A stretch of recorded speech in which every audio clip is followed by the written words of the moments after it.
여러분 모두 평생 교육이라는 것을 들어보셨을 겁니다. 나이에 상관없이 사람의 모든 전생의 동안에 계속 배움을 갖도록 하는 것이지요.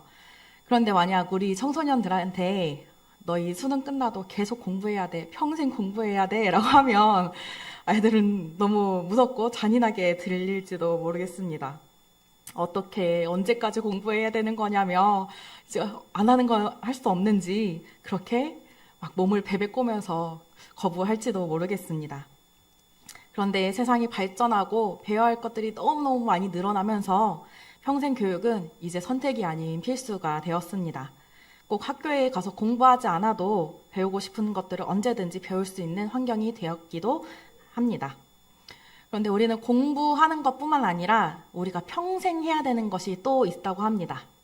무엇일까요? 이것은 그리스도인이라면 반드시 해야 하는 것입니다.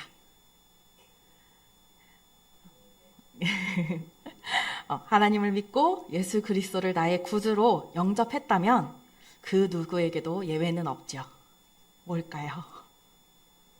너무 이제 많은 것들이 떠오르실 텐데 그 중에서도 우리에게 맡겨진 이제 평생 동안 해야 할 것은 바로 복음을 전하는 것입니다. 이것이 하나님께서 그 누구도 예외 없이 우리에게 주신 명령이고 사명이지요.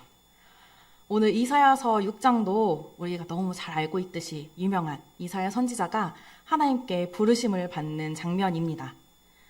때는 우시야 왕이 죽던 해라고 시작하고 있습니다. 우시야 왕은 유다의 국제적인 위상을 한껏 올리고 또 내부적으로는 국가에 엄청난 경제 부흥을 가져다 준 훌륭한 정치가이기도 했습니다.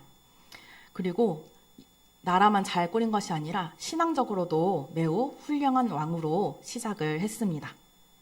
그런데 그가 이 많은 축복을 누리게 되면서 그 마음이 점점 교만해졌습니다. 그리고 스스로 파멸에 이르게 했다고 이제 역대하서에는 설명하고 있습니다. 우시아는 이렇게 하나님의 심판을 받고 문둥병을 앓다가 비참한 죽음을 맞이하게 되지요. 그렇게 그의 인생이 끝나버렸을 때 그때 하나님께서 이사야에게 나타나셨다고 말씀하시는 겁니다. 오랫동안 안정적인 통치와 또 번영을 안겨준 이 왕이 죽은 것은 이 나라에게, 유다에게는 너무나도 큰 불행이기도 했습니다. 그리고 그 마음에 이 왕이 사라졌는데 이만한 왕이 또 있을까? 점점점 우리는 쇠퇴하는 것이 아닌가 하고 불안감이 들었을 겁니다. 그때 이사야에게 나타나시며 하나님께서 진짜 죽어서 사라질 그 인간의 왕이 아닌 보좌에 앉으시고 영원하신 왕이 누구인지를 알려주십니다. 이사야는 여호와 하나님의 등장에 넋이 나갔습니다. 하나님께서 너무나도 거룩하셔가지고 그 모습을 본 스랍들, 하나님을 모시고 선 스랍들도 얼굴과 부끄러운 곳을 가리고 서 있었다고 말합니다. 그러면서도 그들은 하나님을 거룩하다, 거룩하다, 거룩하다, 얼마나 거룩한지 이 거룩하다는 말을 3번이나 반복하면서 찬양합니다. 이 찬양을 들으며 넋이 나가 있던 이사야는 또 그 거룩하신 하나님 앞에 깨닫게 되는 것이 있었습니다. 바로 5절입니다. 5절인데 제가 좀 더 쉽게 우리말로 이야기해드리도록 하겠습니다. 큰일 났다. 난 죽은 목숨이다. 내 입술엔 더러운 것밖에 없는데 이 썩을 것들을 내뱉는 자들 사이에 나도 함께 동참했던 사람인데 내가 여호와 하나님을 대면하게 되다니 재앙이다. 라는 말입니다. 좀 더 와 닿으시나요?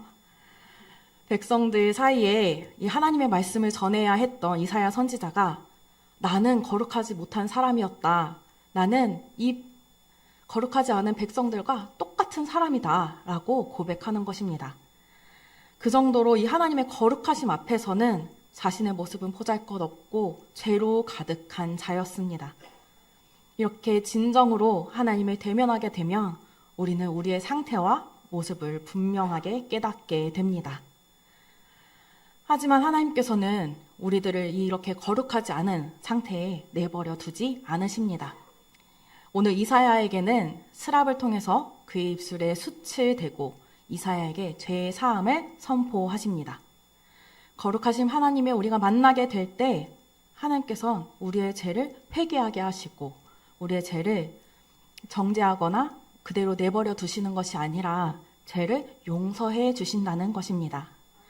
이것은 너무나도 놀라운 은혜입니다.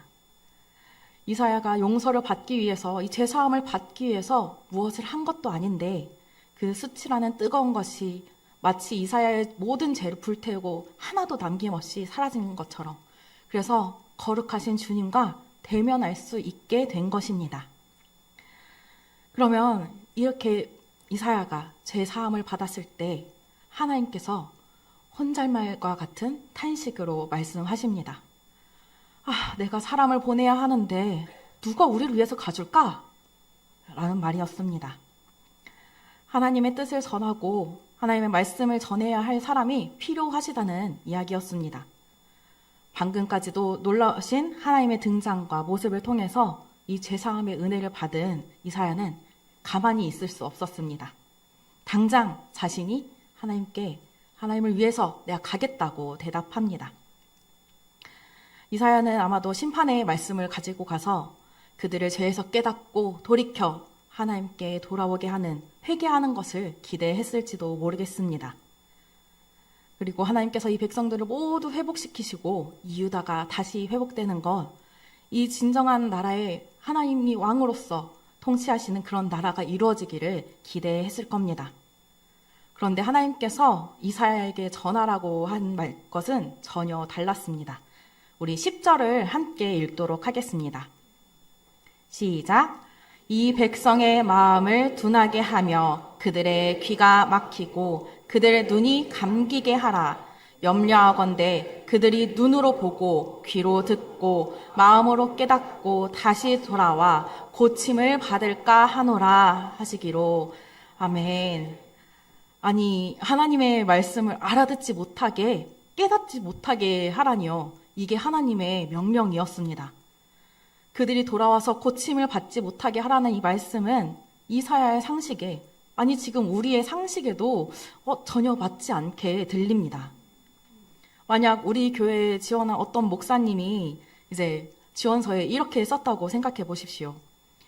저의 사역의 결과들은 아무런 성도들을 모으지 못하고 말씀을 깨닫게 하지도 못했고 저는 실패한 사역자입니다. 그런데도 저는 하나님의 사역을 열심히 하겠습니다. 라고 한다면 어느 교회가 그 목사님을 뽑을 수 있겠습니까? 누가 그를 말씀을 전하는 사역자라고 생각할 수 있을까요? 그런데 이사야는 그럼에도 불구하고 이 하나님의 말씀을 전하겠다고 자원했습니다. 그러면서 그는 자신에게 드는 이 의문점을 하나 조심스럽게 하나님께 여쭈어 봅니다. 주님, 그러면 어느 때까지 이 백성들이 깨닫지 못하게 해야 합니까? 이사야의 물음에 하나님은 더 충격적인 말씀을 하십니다. 우리 11절 중반부터 12절까지 함께 읽을 텐데 주께서 말씀하시되부터 함께 읽도록 하겠습니다.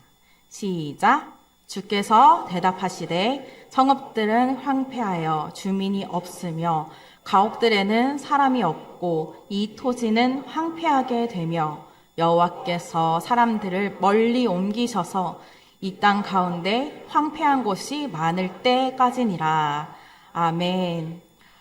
어떤 명령이라도 순종해서 그대로 하려고 했던 이사야의 마음을 다시 혼란스럽게 하시는 하나님의 말씀입니다. 하나님의 심판이 계속되고 이 땅에 사는 사람이 없을 때까지 하나님의 말씀을 전하라는 것입니다. 누가 들어도 깨닫지 못할 이 하나님의 말씀을 심판받고 있는 백성들이 사라져가는 모습을 보면서 전해야 하는 것입니다. 이 심판이 언제 끝나게 될지 이사야는 알 수 없었습니다. 그러나 그때까지 이사야에게 이 말씀을 전하라는 하나님의 소명이 전해졌고 이사야는 그 말씀에 순종하기로 했습니다. 그나마 다행인 것이 하나님이 한 가지 소망의 힌트를 주셨기 때문입니다. 13절에 하나님께서 심판하신 후에 그루터기처럼 아주 작은 소수를 남겨두신다고 말씀하셨기 때문입니다. 그러면 오늘날 우리 모두는 이사야처럼 선지자는 아니지만 하나님 앞에 부름을 받은 자들입니다. 특별히 직분을 받은 받은 분들은 그 직분에 맞는 일을 하실 수 있도록 하나님께서 부르고 세우신 분들입니다. 그런데 직분을 받은 자들이든 그렇지 않은 사람이든 하나님 크고 거룩하신 하나님 앞에 섰을 때 우리는 나의 죄성과 부족함을 발견하게 됩니다. 이사야처럼 말이에요. 자신은 부족하다고 생각할 수도 있고 나는 할 수 없다고 말하기도 합니다. 나 이제 할 수 없어. 망하게 됐어. 나 이제 죽을 것 같아. 라고 포기하고 싶은 순간도 반드시 옵니다. 그러나 하나님께서는 그런 우리를 부르시고 은혜의 자리로 이끄십니다. 우리에게 그 부족함, 우리의 죄성, 모든 것들을 다 지우시고 거룩하다 하시며 자녀의 지위에 세워주십니다. 그렇게 우리는 나의 부족함보다 크신 하나님의 은혜를 바라보고 순종하며 하나님께서 맡겨주신 일을 순종하고 따라갈 수 있게 됩니다. 제가 대학생 때 CCC라는 이제 기독교 동아리에 있었을 때 일입니다. 이제 동아리에 들어가고 1학년 때 동아리에 들어가게 되면 순원이 되어서 순장님, 저의 선배이신 선장님을 만나 함께 성경 공부와 신앙 지도를 받습니다. 그렇게 1년 동안, 1학년 동안 열심히 훈련받고 마지막 이제 2학년이 되기 전에 순장님들은 잘 훈련된 순원들에게 순장이 되면 어떻겠니? 하고 권면을 하십니다. 그러면 대부분의 순원들은 나 못해요. 나는 아직 그럴 수준이 안 돼요. 아직 1학년이고 이제 겨우 2학년인데 그런데 생각해보면 나를 이끌어줬던 순장님도 이제 겨우 2학년이었을 뿐입니다. 그래서 순장님들이 가장 많이 하셨던 말씀이 자리가 사람을 만든다는 말이었습니다. 그렇습니다. 우리는 모두 하나님 앞에 나올 수 있는 자격이 아무도 없는데 하나님의 은혜로 지금 이 자리에 있습니다. 마찬가지로 여기 누가 직분을 받고 직분을 받을 만하고 교사를 할 만하고 또 부모가 될 만한 사람이 어디 있겠습니까? 저의 어린 시절을 기억하시는 분들이라면 아시겠지만 저도 꽤 말괄량이었습니다. 웃으시는 분들은 기억하시는 거죠? 제가 여기 설 만한 깜냥도 또 그럴 만한 자격이 되어서도 아닙니다. 하나님께서 세우셨기 때문에 제가 이 일들을 감당하고 있는 겁니다. 여기 있는 모든 분들도 마찬가지입니다. 우리를 부르시고 세우신 분께서 우리를 만들어 가고 계십니다. 세워가고 계십니다. 어느 때까지일까요? 언제까지요? 이사야 때에는 하나님께서 모든 것이 황폐해지고 그루터기같이 작은 것만 남을 때라고 하셨습니다. 그러면 지금은요, 하나님의 뜻이 이 땅에 이루어질 때까지 예수님이 다시 오시는 그때까지입니다. 비록 육신의 나이로 인해서 우리는 은퇴도 하고 안식년도 가져야 하지만 우리는 하나님의 말씀이 이 땅에 이뤄가는데 계속 쓰임 받아야 합니다. 그렇다면 직분자들만 하나님께서 부르셨을까? 어떤 한 자매가 저에게 그렇게 말을 했습니다. 너는 사역자니까 그렇게까지 말씀 보고 큐티하고 그러고 하려고 하지.